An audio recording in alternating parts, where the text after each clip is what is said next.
Superstar Khesari Lal Yadav ji का आज एक नया वीडियो सॉन्ग आया है। जी हाँ दोस्तों, सॉन्ग का नाम है दर्द उठेला और इस सॉन्ग को गाए खेसारी लाल यादव जी और शिल्पी राज जी।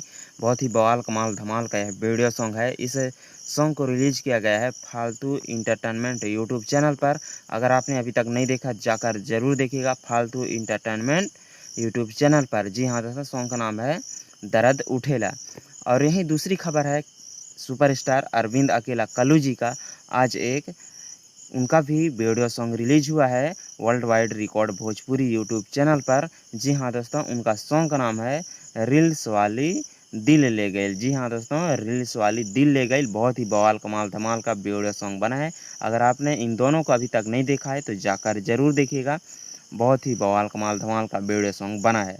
जी हाँ दोस्तों, और इसी तरह भोजपुरी गानों का अपडेट पाने के लिए हमारे चैनल को प्लीज़ सब्सक्राइब कर दीजिएगा और इस वीडियो को ज़्यादा से ज़्यादा शेयर कर दीजिएगा ताकि और लोगों को पता चल जाए। थैंक यू, मिलते हैं अगले वीडियो में, तब तक अपना ख्याल रखें।